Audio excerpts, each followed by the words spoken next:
which is what are our non-negotiables? What are our expectations of how we're going to work with each other? So if we frame those things up front and we know what we're trying to achieve, so we're clear about the end result, then that helps establish the box that we're in. Then we have the plan and we're doing the work. But then if things aren't working, we call it taking the green path rather than taking the red path. And taking the red path is when we do things like get defensive, we attack, we blame, we avoid, we accommodate, we make excuses, we deflect, or we start whining. And if we're doing any of those things, we're part of the problem. Welcome to the Weekly Leadership Experience, a place for leaders to get inspired, be challenged, and grow. I am your host, Reshad Oberlander. Let's get started.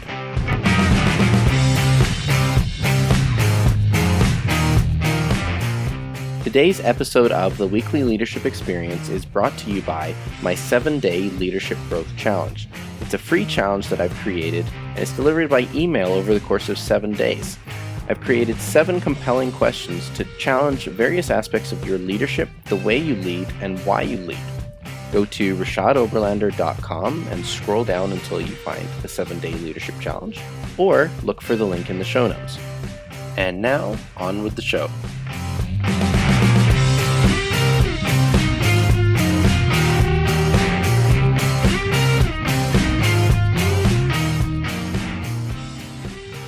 Hello leaders, and welcome to this week's show. It's good to have you back, and welcome to another exciting episode. Just a couple of quick reminders. The Weekly Leadership Experience has transitioned to an episode every 2 weeks, so that's every second Monday, just like the one today. And if you're a particularly eager beaver, you can catch the episode drop at 4 a.m.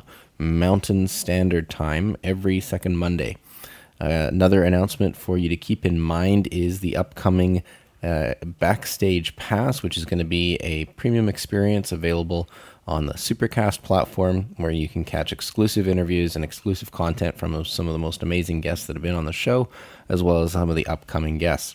And that is going to be some exclusive content for your leadership benefit to help you grow and develop and acquire some new concepts and ideas.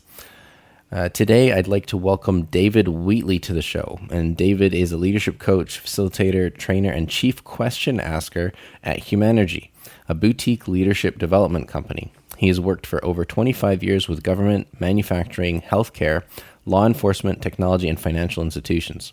Originally from Leeds, England, David is a former Scotland Yard police officer. He earned a master's degree in organizational management from Spring Arbor University and has taught on master's programs at the University of Maryland and Michigan State University. He's a co-author of 50 Do's for Everyday Leadership and What Great Teams Do Great: How Ordinary People Accomplish the Extraordinary. David, welcome to the Weekly Leadership Experience. Thank you for having me. I'm glad to have you, and I know we're speaking to you in Michigan right now, but tell me how a police officer from England becomes a leadership coach and a podcaster. Well, it's you can have the short story or the long story. I'll give you the short one.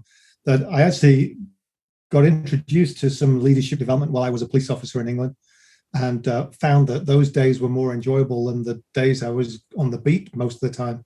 And so I actually decided to take a change while I was still young and went back to school and did some different education and got into very experiential based education. And then eventually got a job. I was married to a Yank anyway, an American, and got a job over here in 96 and have been doing this work over here since. Awesome. Well, I assume you look back fondly on the memories of being a police officer, at least the lessons maybe. I know we're on video together right now. People can't see what I'm seeing, but I see, the constable hat in the background there and some kind of other memorabilia from across the pond. So it must have been a good experience overall. Yeah, it was a great foundation. I think a lot of people talk about doing some kind of military service or something like that for a period in the beginning of their life. And I think that was the same for me. I went in the police quite young. I got lots of training. I got lots of opportunity. I got lots of experience. I was probably too young to be a cop at the time, if I look back at it with honesty. But they took me, so I'll take the experience. And it really set up a whole bunch of other opportunities in the future. So even just by having the helmet in the corner, or having carried the badge, as people in America would say, I've worked at every level of law enforcement in the US as a leadership coach, partially because they like to work with people who have walked the streets. And so that's been an access point to get me in there. And it's been a door opener, if you like, to get me into that work. Certainly, and very valuable experience. So, I mean, obviously, clearly, you're not afraid of a challenge, David. And when I was kind of digging around in looking at what I would talk about with you on this interview, I came across the story that you describe. Maybe it's on LinkedIn. It's in 2015. You went on a sailing trip on the Atlantic in a 39-foot boat. Now, most people, when they take on a quote unquote challenge, they might go for, 10K run or do 100 push-ups, or maybe they won't drink for 30 days or something like that. But what possessed you to venture out into the open ocean? Oh, well, why not is the flippant remark. But I've been in the States for, at that point, 20 years, and I'd never really had a bucket list. But if anybody asked what it was that was on my bucket list, I'd always say I'd love to sail home one day. And it was just like one of those random dreams that I thought would never happen, until a former colleague of mine, and a guy who'd retired from a career at Scotland Yard, bought a boat in the Caribbean, sight unseen. And he retired and moved to it and spent the winter on the boat. And in that fall that he went to it, he said, I plan on sailing it back to England in the spring. And so I sent him a note saying, I'll volunteer if you need crew. And I used to live in a corner of his house, so he knew he could live with me. And he said, sure, you're in. And at that point, I went home and told my wife, next spring, I'm sailing the Atlantic with Keith, and was told, not without me, you're not. And so I taught sailing and kayaking at different times in my life. So it wasn't a completely out of the box experience, although I'd never done anything as big as this adventure. My wife had never been on a sailing boat until the day she got on that boat. So the real adventure was hers.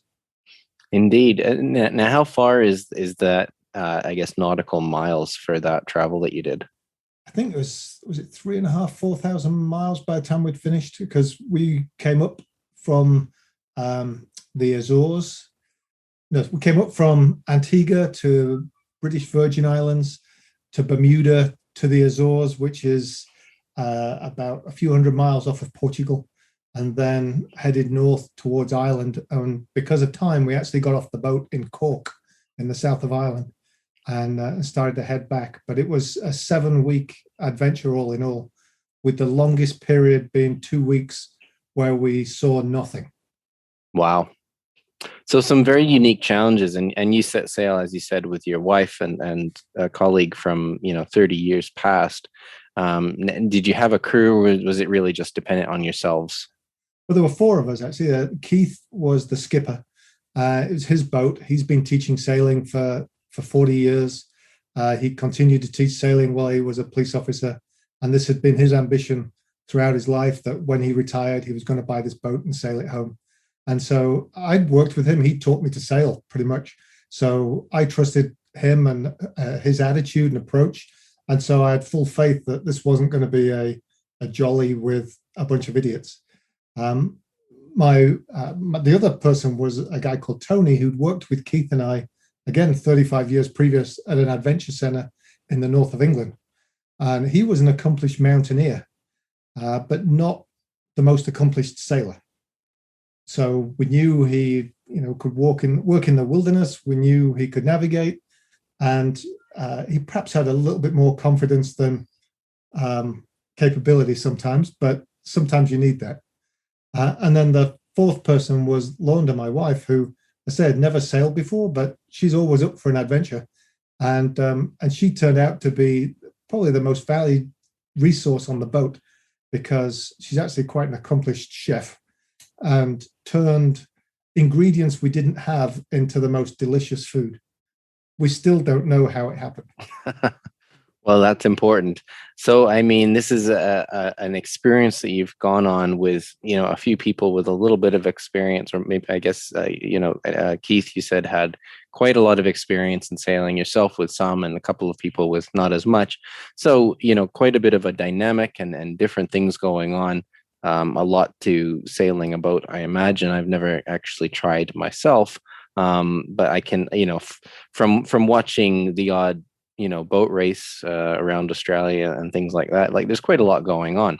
So, that experience overall must have given you really quite some interesting perspectives on bringing people together and teamwork in general.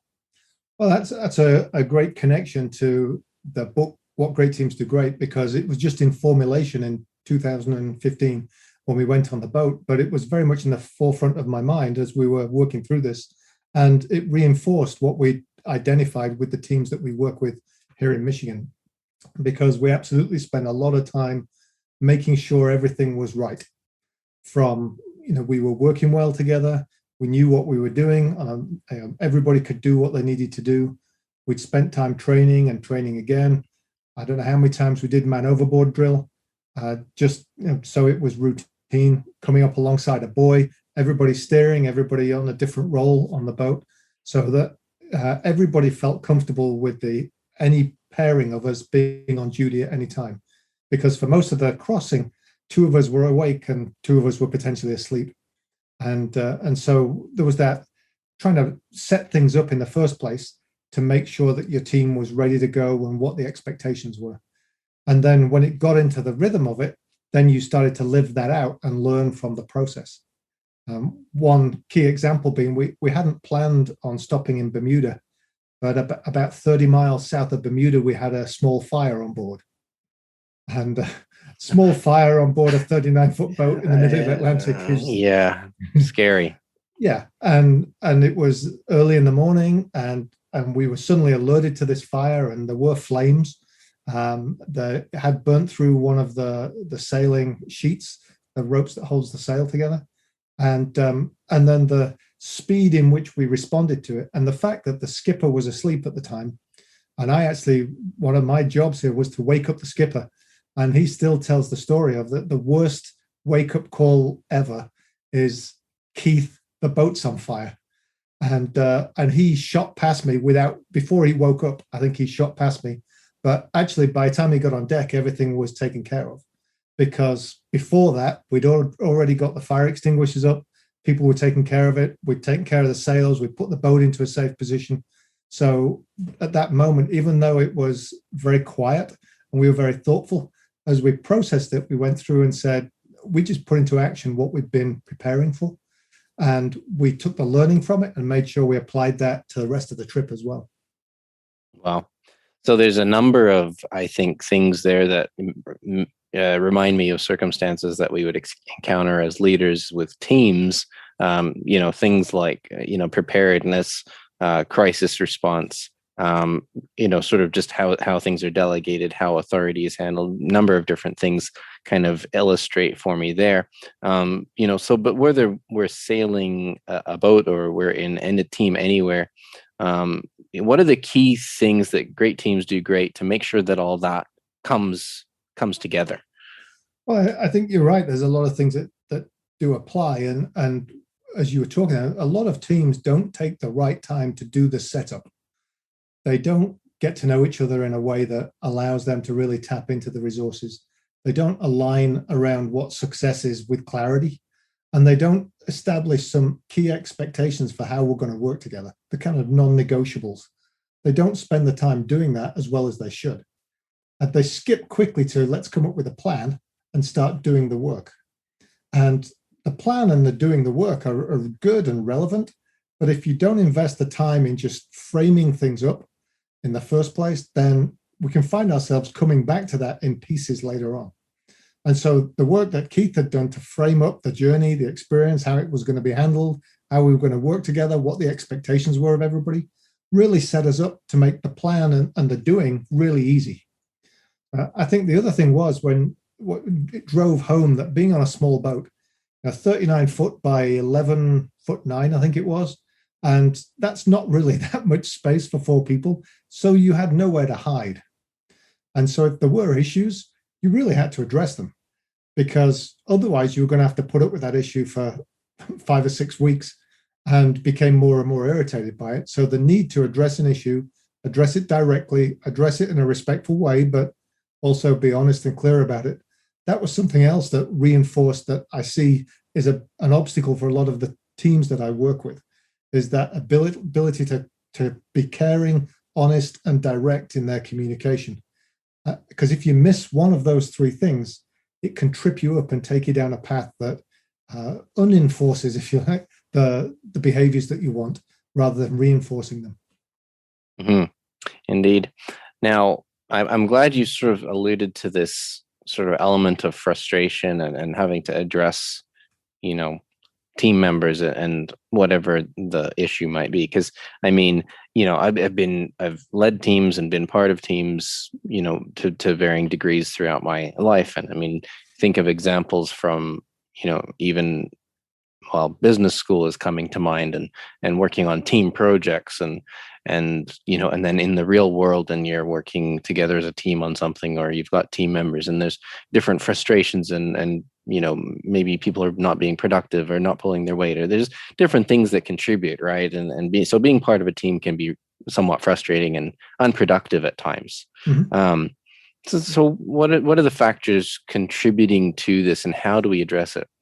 Or I guess in the example of the sailing boat, right? How do you work as a team and minimize these issues? Because they're not going to go away, but how do we really work through that?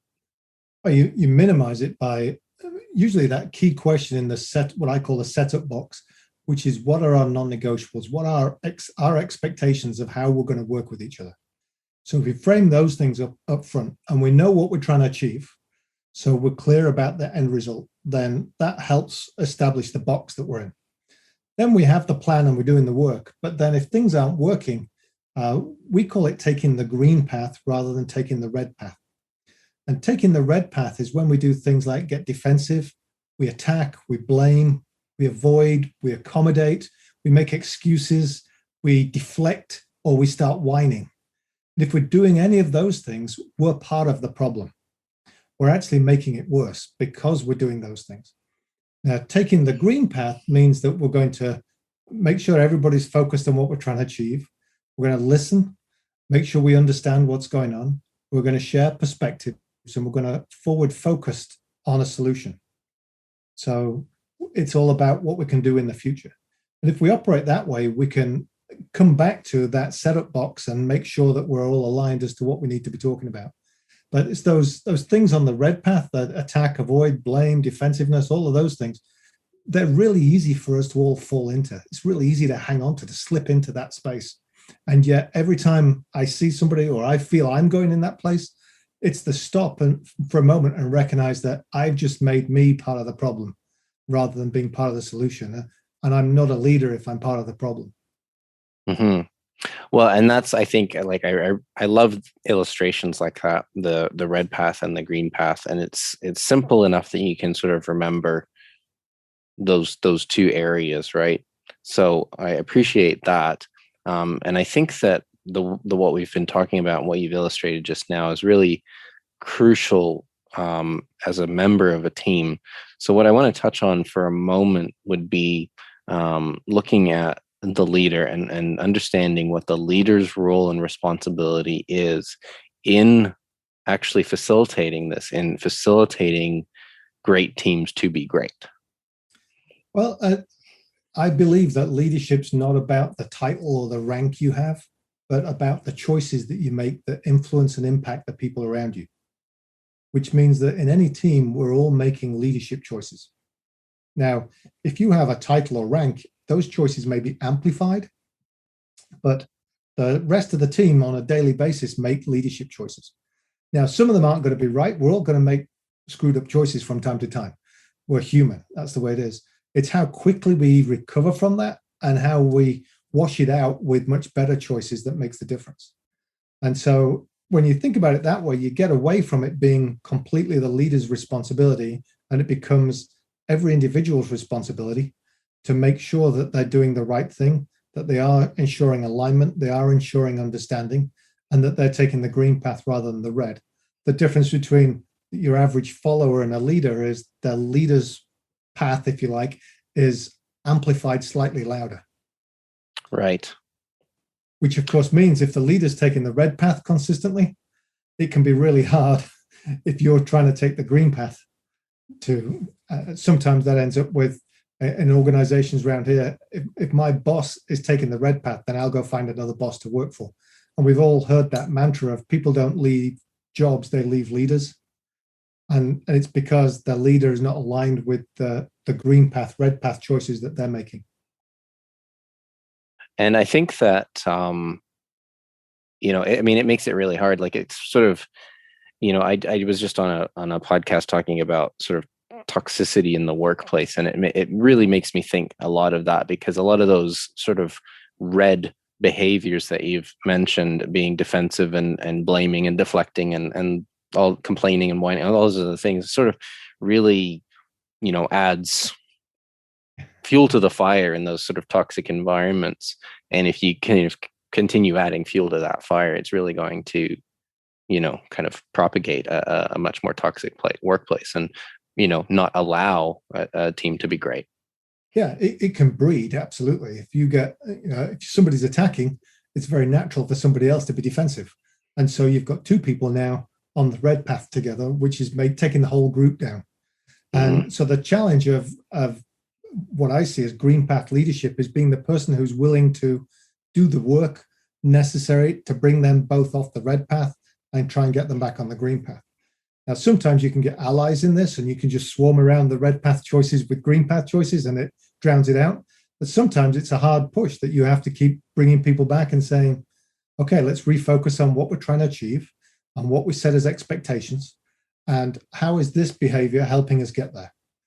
It isn't. Okay, so what's the behavior that we said would help us get there?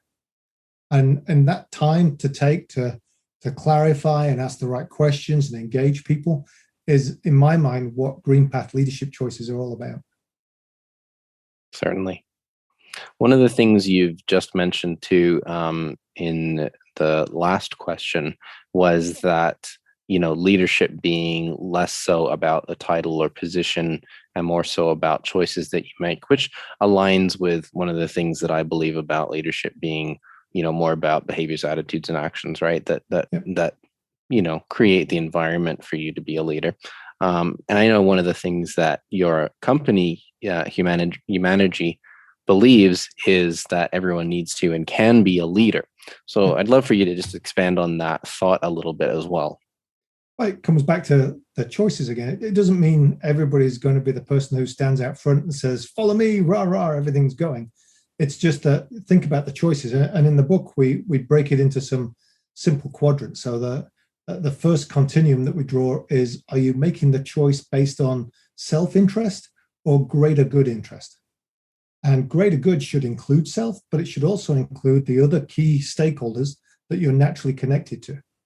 And if we make that choice, then it takes us from red path, which is very self-focused, it's about ego and me, to green path, which is about the greater good. So, and then there's a second continuum, which looks at my level of commitment to that, which goes from a place of comfort to a place of impact. So am I comfortable and just kind of, I'm not going to stretch myself or step out a little bit? Or am I passionate and committed to the impact that I want to achieve? And if you plot those two continuums, we end up with what we call four choices. And the top right-hand corner of ours, which would be committed to impact and the greater good, would be what we call transformative leadership choices. And I believe that everybody is making choices against those four on a daily basis, and they will feel better, and the people around them will feel better the more they are making what I would call productive or transformative choices, which align around that greater good. Well, yeah. So the choices we make is sort of where it kind of comes together in terms of being a leader, but also in creating the environment for our team to do well. So could you identify a few things, David? What are the key choices or activities or behaviors that a person who is exhibiting leadership can and should do to allow for their team to exhibit greatness? I think what they should do is buy my book, but that's a whole different story. We'll get to that later. It comes back to, are you taking the time to engage people so that they know each other? Are you taking time to check in with people and so that you know them? In our first book, we identified a blueprint for effective frontline leadership. And one of our do's in that is that just meet and greet everybody by name every day. And a simple task like that, on the boat trip, whenever we got up and came up, we would always check in with people. Hey, morning, evening, where it was, how you doing? Do you need a cup of tea? Can I get you anything? And it was that my first action was to care about you, because then my hope is that that shows I care and that you will see that you're part of this collective, and it will reinforce the need for us both to be making choices that support us on a regular basis. Mm-hmm. And so just that simple, am I actually paying attention to my people well enough to know what makes them tick, how they're feeling, how they're doing? I'm not a fan at all of exit interviews, because I think it's a lagging indicator and it's way too late. But I am a big fan of what they call stay interviews, which is you have them with your team on a bi-yearly basis, just to make sure that there's nothing that's making them click that LinkedIn job request, however it is, or what would it take for them to go there, so you can avoid that.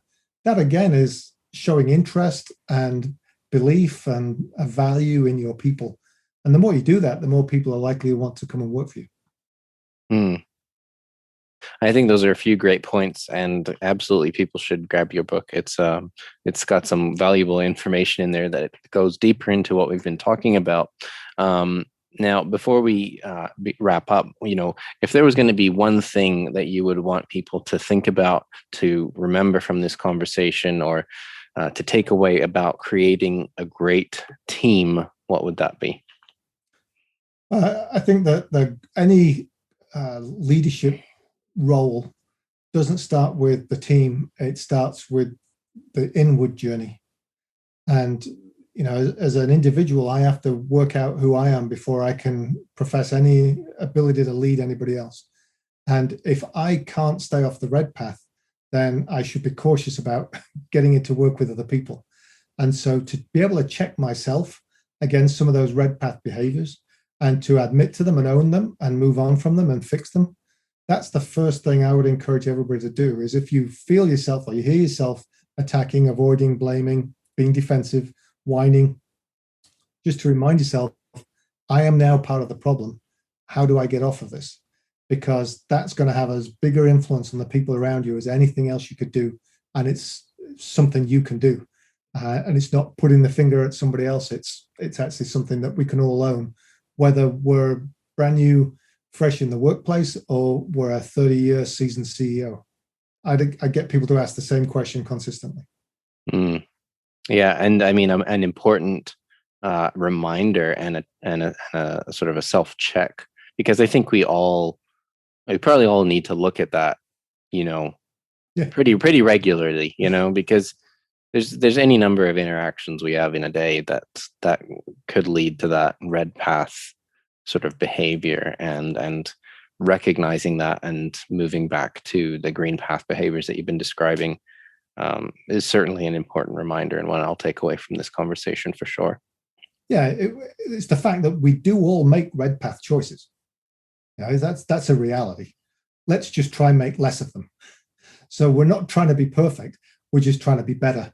And if we can all try to be better on any given day, then we're all heading to a better place, which is cool. That's what we want. That's what we want from everybody, isn't it? Whether it's in leadership, it's in work, it's in parenting, wherever it might be. If I'm working on making me a better person for the greater good that I'm involved in, then you can't go too far wrong with that. Certainly. Very important reminder. Thank you, Dave. Last couple of questions for you, and then we'll get you to let everybody know where to connect with you. But first question here to wrap up. what is one thing you know about life or leadership that you wish everyone knew? So I know you sent me this beforehand, and I came up with a Walt Whitman quote, but I'm not going to credit it to Walt Whitman because I actually just had the opportunity to watch Ted Lasso, the first series, and I've been putting it off, and people have been telling me, because I'm a soccer player, oh, you should watch Ted Lasso, you'd really enjoy it. And I kept saying, oh, I'll get around to Apple TV eventually. And then my wife went away, and I decided to binge the whole episode. And the moment she got back, I insisted that we re-binge it together because it's just such a sweet show. But there's one thing that he repeatedly brings up in there, that be curious, not judgmental. And that summarized in my mind a lot of what the Green Path is about in one sentence. And so that's the one thing that I wish everybody thought about when they were interacting with others, was to be curious, not judgmental. Yeah, really good. I mean, yeah, ask more questions, not, Exactly. Yeah. Very cool. Well, thank you for that. Last one here. When it's all said and done, what 3 words do you want used to describe your life? Well, it's funny because you just gave me a nice link into this. Asked great questions. And very key for anyone who's in a coaching position like yourself. So very much appreciate that. That's awesome, David. Thank you so much. This has been a really good conversation, and I hope that people run out and buy your book. Speaking of which, can you tell us where to grab a copy of the book and where people connect with you? Yeah. What Great Teams Do Great is available from all good bookstores and Amazon. But I'd encourage you to go to the good bookstore, because if we're thinking greater good again, Jeff's got enough money. Your local bookstore's been suffering for the last 18 months. They might not have it in stock, but they can order it for you, and that'll share the spirit around a little bit broader. So that's available anywhere you can buy a book. Perfect. And connecting with you and your company? Humanergy is the company's name, Humanergy. You can find us at humanergy.com and the Humanergy Leadership Podcast. Perfect. All right. Well, check out those links in the show notes. It's been a great conversation with David Wheatley, all the way from Michigan via England and everywhere else. It's been a lot of fun. Thank you very much. Thank you so much for coming on. If you've enjoyed what you've heard today, would you head over to Apple Podcasts or wherever you listen to podcasts and subscribe, leave me a rating, leave me a review, and share this with a friend. It spreads the word and helps the podcast grow. You can also find me on social media at R.E. Oberlander. Until next time, stay awesome.